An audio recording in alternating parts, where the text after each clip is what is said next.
Hello বন্ধুরা, কেমন আছো তোমরা সবাই? আশা করি অনেক অনেক ভালোই আছো।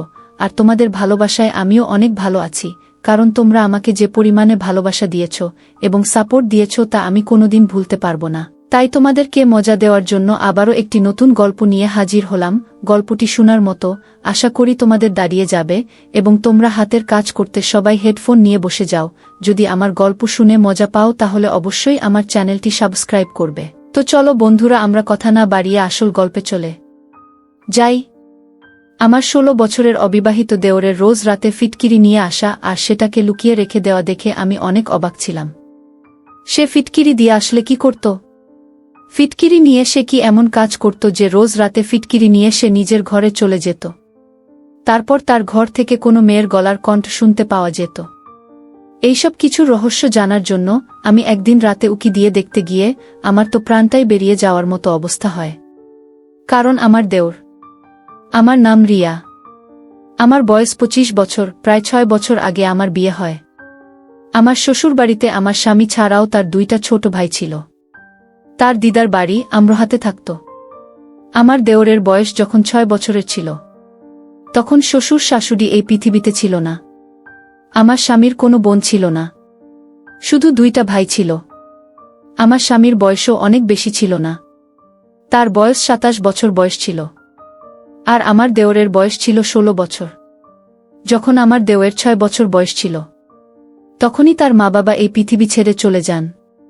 সেই জন্য তার দাদু দিদা দেওরকে তাদের সাথে করে নিয়ে যায়, কারণ দেওর তখন অনেক ছোট ছিল।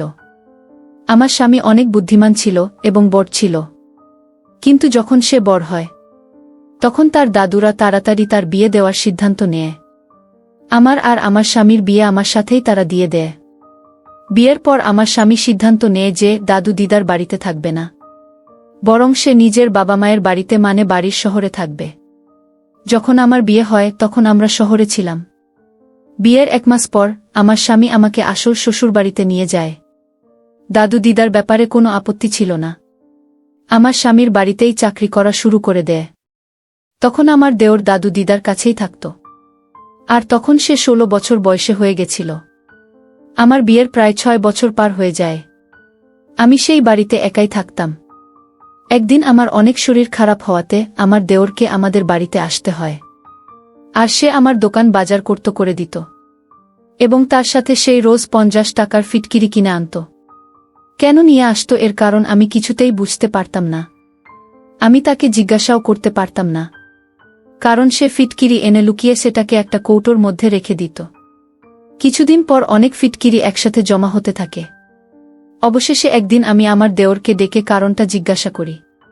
তো আমার দেওর যে কারণটা বলল সেটা শুনে তো আমার হুঁশ উড়ে গেল।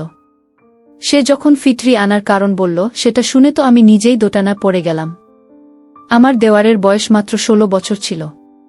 একদিন ব্যথায় আমার অবস্থা খারাপ হয়ে যাচ্ছিল আর আমি বাড়ির কোনো কাজ করতে পারছিলাম না। তখন আমার দেওর নিজের দিদার বাড়িতে থাকছিল।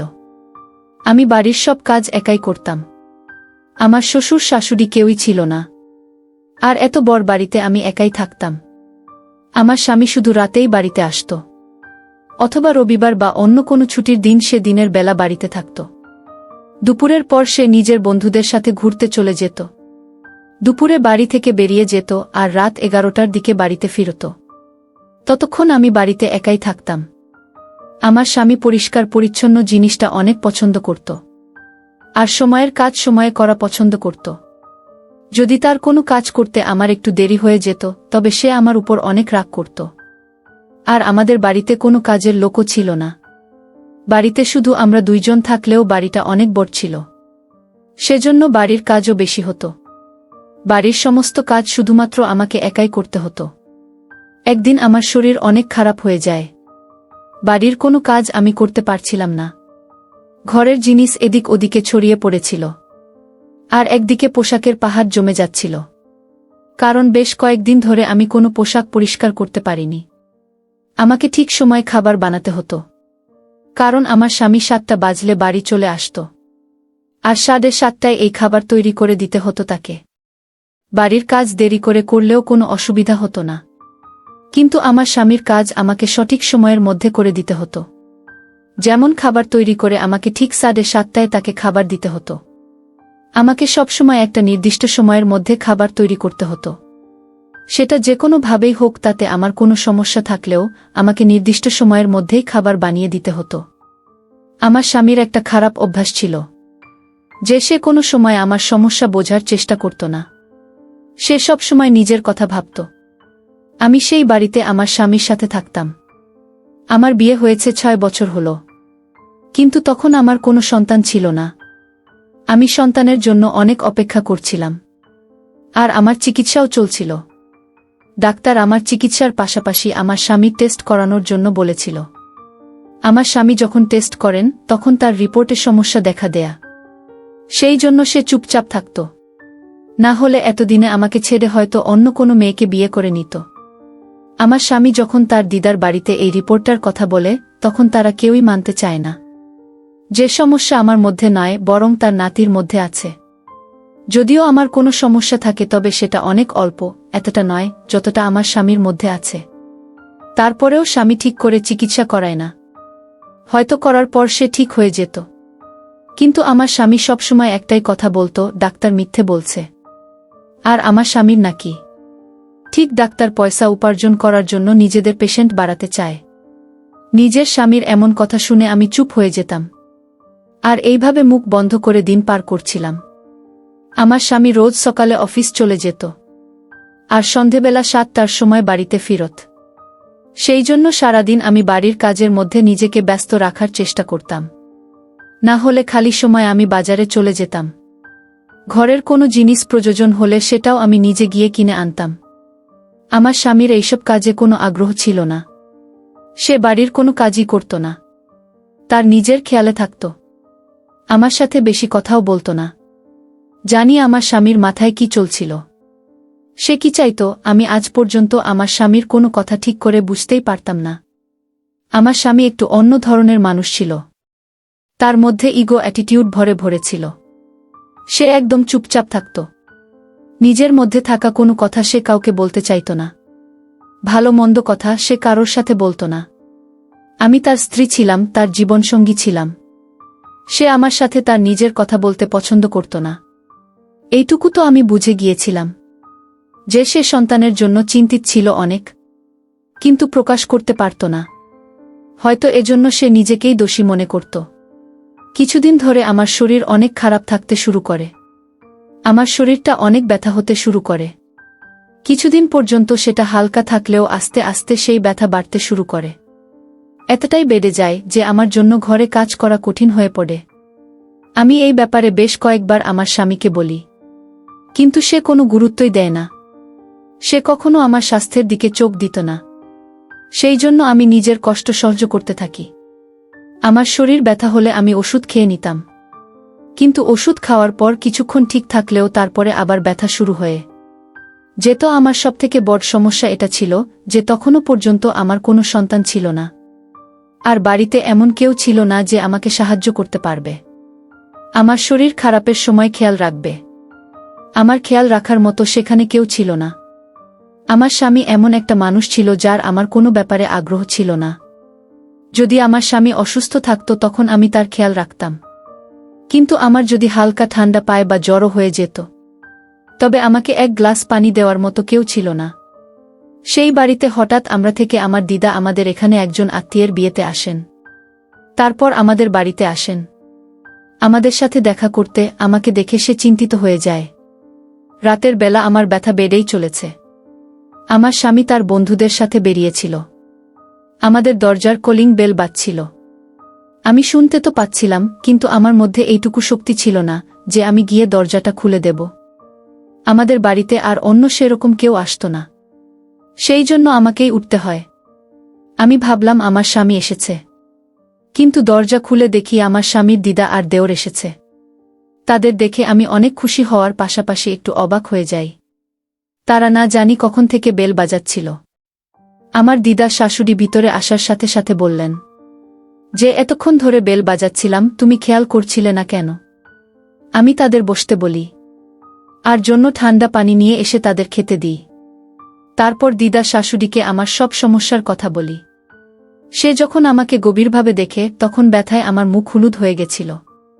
আমি অনেক দুর্বল হয়ে গেছিলাম। তখন দিদা শাশুড়ি বলে, বৌমা, আজ আমার তাড়া আছে। তোমার দাদু অসুস্থ, আমাকে ফিরতে হবে। না হলে আমি তোমার খেয়াল রাখার জন্য তোমার কাছে থেকে যেতাম। আমার টিকিট আগে থেকেই ঠিক করা আছে। আর তোমার দাদুও বারবার ফোন করছে। আমাকে যে কোনো ভাবে ফিরতেই হবে। আমি তো তোমাদের সাথে একবার দেখা করতে এসেছিলাম, শুধু ভেবেছিলাম একই জায়গায় যাচ্ছি, তাই তোমাদের সাথেও দেখা করে নেব। যদি বাড়িতে তোমার দাদুর শরীর খারাপ না হতো তবে নিশ্চয়ই আমি তোমার কাছে থেকে যেতাম আর তোমাকে ডাক্তারের কাছে নিয়ে যেতাম। কিন্তু আমি এখন কিছুই করতে পারবো না। আমি বাধ্য। তারপর হঠাৎ দিদা বলে, একটা উপায় আছে। আমি তোমার কাছে মহেশকে রেখে যাচ্ছি। তুমি মহেশের সাথে হসপিটাল চলে যেও। মহেশ তোমার খেয়াল রাখবে আর তোমার সব কাজ করে দেবে। আর তাছাড়া এই কয়েকটা দিনে মহেশের স্কুলেও ছুটি আছে। আর এই সময় তো এখন একজনের থাকা প্রয়োজন তোমার কাছে। মহেশের কাছে কিছু পোশাক আছে, বাকি আমি পাঠিয়ে দেব। মহেশ অনেক কাজের ছেলে। তাছাড়া তোমার দেওর হয়। তোমার খেয়াল না রাখলে আর কে রাখবে? দিদা আমার জন্য অনেক চিন্তা করছিল। সেই জন্য সেই মহেশকে আমার কাছে রেখে নিজের বাড়ি ফিরে যায়। এর আগে আমি যখন আমার দেওরকে দেখি তখন সে অনেক ছোট ছিল, কিন্তু এখন সে অনেক বড় হয়ে গেছে আর শক্তিশালীও হয়েছে অনেক। সে একদম তার বড় দাদার মতো লম্বা ছিল। আমার স্বামীকে দেখতে বয়সের চেয়ে একটু বেশি বড় বলে মনে হতো। একইভাবে আমার দেওরের বয়স 16 বছর হলেও তাকে দেখে 22 বছর বয়সী বলে মনে হতো। মহেশ অনেক চুপচাপ ছিল। সে আমার সাথে অনেক কথা বলতো। এখনও ততটা মানিয়ে নিতে পারেনি, কারণ সে আমার সাথে অনেক বেশি সময় থাকেনি। দাদু দিদার বাড়িও আমাদের বাড়ি থেকে অনেক দূরে ছিল আর নিজের পড়াশোনার জন্য সে এখানে আসতে পারেনি। আর আমাদেরও সেইভাবে কখনো সময় হয়ে ওঠেনি সেই বাড়িতে যাওয়ার। দিদা আমার কাছে 2-3 ঘন্টা থাকার পর চলে যায় আর মহেশকে আমার কাছে রেখে যায়। দিদার কথা মতো মহেশ আমাকে পরের দিন ডাক্তারের কাছে নিয়ে যায়। মহেশ আমাদের বাড়িতে থেকে যাওয়ায় আমার স্বামীও অনেক খুশি হয়েছিল। আমি একাই ডাক্তারের কাছে চলে যেতে পারতাম, কিন্তু আমার অনেক ভয় হতো, কারণ আমি খুব একটা রাস্তা চিনতাম না। আমাদের বাড়িটা একটু নির্জন জায়গা ছিল, সেই জন্য আমি অনেক বেশি বাড়ি থেকে বেরতাম না। আর হাসপাতালটাও আমাদের বাড়ি থেকে বেশ কিছুটা দূরে ছিল, যেতে অনেকটা সময় চলে যায়। মহেশ আমাকে নিজের দাদার বাইকে করে হাসপাতালে নিয়ে গিয়েছিল। প্রায় 20 মিনিট পার হয়ে যাওয়ার পরে আমরা হাসপাতালে পৌঁছাই। অনেকক্ষণ অপেক্ষা করার পর আমি মহেশের সাথে ডাক্তারের চেম্বারে যাই। মহেশ চেম্বারের একদিকে চুপ করে বসেছিল। ডাক্তার আমার আল্ট্রাসাউন্ড করলে একটা অদ্ভুত রোগের ব্যাপারে জানতে পারা যায়। ডাক্তার বলে, এটা এমন একটা রোগ যা বয়স বাড়ার সাথে সাথে রোগটাও বেড়ে যায়। আমাদের দেশে প্রায় 40% মহিলাদের মধ্যে এই রোগ দেখতে পাওয়া যায়। এই রোগের মধ্যে 2 রকমের সমস্যা দেখা যায়। এই জন্য এই রোগের মহিলাদের কোনো সন্তান হয় না আর শরীরটাও অনেক ব্যথা হয়। এই রোগে ইউটেরাসের মধ্যে কোনো ফোলা থাকলে হয়। তোমার ইউট্রাস ফুলে গেছে। যদি মহিলার প্রথম সন্তান হওয়ার পর এই সমস্যা দেখা দেয়, তাহলে তার দ্বিতীয় সন্তান হতে অনেক সমস্যা দেখা দেয়া। এই রোগের চিকিৎসা অনেকটা সময় সাপেক্ষ, প্রায় 1 বছরের চিকিৎসা করতে হবে। আর এর একমাত্র উপায় যত তাড়াতাড়ি সম্ভব ফোলাটা কমানো, না হলে তুমি কখনো মা হতে পারবে না। আমি ডাক্তারকে জিজ্ঞাসা করি, চিকিৎসা করতে কত টাকা খরচ পড়বে? তখন ডাক্তার বলে, ধরে রাখুন ওই মাসে 20,000 টাকার মতো। কারণ আমরা তোমার এর ফোলা কমানোর জন্য নতুন প্রযুক্তির মেশিন ব্যবহার করব, যার ফলে তোমার ব্যথাও কম হবে। ওষুধের মাধ্যমে তোমার শরীরের ব্যথা কমিয়ে মেশিনের সাহায্যে তোমার ইউটেরাসের মধ্যেকার ফোলা কমানো হবে, যাতে পরবর্তীকালে তুমি মা হতে পারো। এর ফলে তুমি সব যন্ত্রণা থেকে মুক্তি পেয়ে যাবে। সেই জন্য আমি তোমার সবথেকে ভালো ওষুধটা দেব আর তোমার চিকিৎসা করব। কিন্তু তোমাকে কিছু টেস্ট করতে হবে। তার জন্য খরচ মোটামুটি 10,000 টাকার মতো। চিকিৎসা শুরু হলে তুমি নিজেই পার্থক্য বুঝতে পারবে আর তোমার শরীরের ব্যথাও আস্তে আস্তে কমতে শুরু করবে। পয়সার কথা শুনে তো আমি চুপ হয়ে যাই, কারণ 10,000 টাকা আমার কাছে অনেক বেশি ছিল। এত জিনিসের দাম পড়ার ফলে আমাদের সংসার চালাতেই হিমশিম খেতে হতো। তার উপর ডাক্তারের খরচ চালানো আমার কাছে কঠিন মনে হচ্ছিল। আমার কাছে মাত্র 2 থেকে 3,000 টাকা ছিল। 2 দিনের ওষুধ নেওয়ার পর আমরা চুপ করে সেখান থেকে উঠে চলে আসি। সারা রাস্তায় আমি এটাই চিন্তা করতে করতে আসি যে এত পয়সা আমি কোথা থেকে ম্যানেজ করব। আর এই চিন্তার জন্য আমার শরীর আরও বেশি খারাপ হয়ে যাচ্ছিল। কারণ আমার স্বামী আমাকে 1 টাকাও হাত খরচ দিত না। কখনো একটু পয়সা দিত, সে তো আমার জন্য কোনো চিন্তাই করত না। আমি যদি তাকে আমার রোগের ও তার চিকিৎসার কথা বলিও, তারপরেও সে কোনো গুরুত্ব দেবে না। এই জন্য আমার আরও চিন্তা হচ্ছিল। 2 ঘন্টা পর যখন আমি বাড়ি ফিরি তখন অনেক বেশি উদাস হয়ে যাই। আর আমার ব্যথাও অনেক বেড়ে যায়। মহেশ আমার এরকম অবস্থা দেখে আমাকে বলে যে, বৌদি তুমি আরাম করো, আমি তোমার ওষুধ এনে দিচ্ছি। প্রথমে সে আমার জন্য খাবার বানিয়ে দেয়, তারপর সে আমাকে ওষুধ দেয়। ওষুধ খাওয়ার পর আমি কিছুক্ষণের জন্য ঘুমাতে চলে যাই। কিন্তু আমার মাথায় এটাই চলছিল যে আমাকে খাবার তৈরি করতে হবে। ঘরের সব কাজ পড়ে আছে। ব্যথার জন্য আমি আরামও করতে পারছিলাম না। তারপর সন্ধেবেলা চাও আমাকে তৈরি করতে হতো। আমি এইসব কিছুই ভাবছিলাম। আর তার মধ্যে মহেশ আমার জন্য চা নিয়ে আসে। আর চুপ করে চায়ের কাপ রেখে চলে যায়।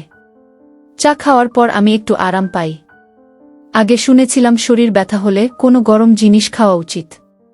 তারপর আমার মনে পড়ে আমাকে পোশাক ও তো পরিষ্কার করতে হবে। অনেক পোশাক জমে গেছিল। আর রাতের খাবারও বানাতে হবে। সন্ধে 6টা বাজছিল, আমার স্বামী সন্ধে 7টায় বাড়ি আসবে। আর 7:30টাতেই তাকে খেতে দিতে হবে।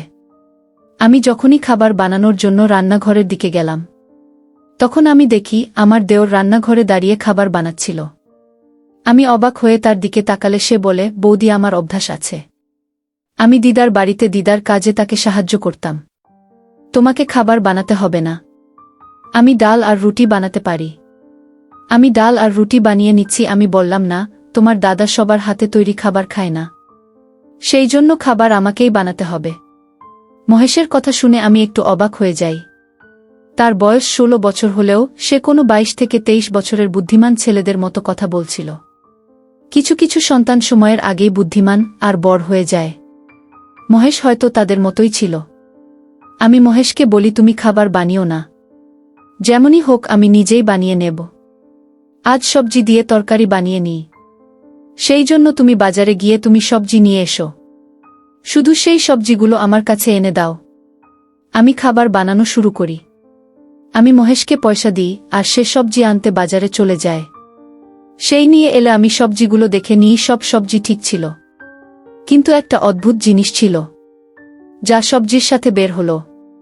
আমি অনেক আশ্চর্য হয়ে প্যাকেট খুলতে দেখি তার মধ্যে ফিটকিরি আছে। মহেশ বাজার থেকে ফিটকিরি নিয়ে এসেছিল। আমি ভাবি যে সে ফিটকিরি কেন নিয়ে এসেছে। আমি তো তাকে ফিটকিরি আনতে বলিনি। আমি ভাবি হয়তো সে ভুল করে নিয়ে চলে এসেছে। কিন্তু পরের দিন যখন আমি দেওরকে কিছু জিনিস আনতে দিই, তখন তার মধ্যে থেকে আবার ফিটকিরি বের হয়। এখন সে প্রায় দিনই বাজারে জিনিসের সাথে ফিটকিরি নিয়ে আসত। আমি যখনই তাকে কিছু কিনতে পাঠাতাম তখন সে 50 টাকার ফিটকিরি কিনে আনতই। তারপর আমি সেটা একটা কৌটোর মধ্যে করে রেখে দিতাম। কিন্তু আমার কাছে এত ফিটকিরি জমা হয়ে গেছিল যে ফিটকিরির কৌটো পুরো ভর্তি হয়ে গেছিল। ফিটকিরির পাহাড় জমে গেছিল। আমার দেওর মহেশ একটা সহজ সরল ছেলে ছিল।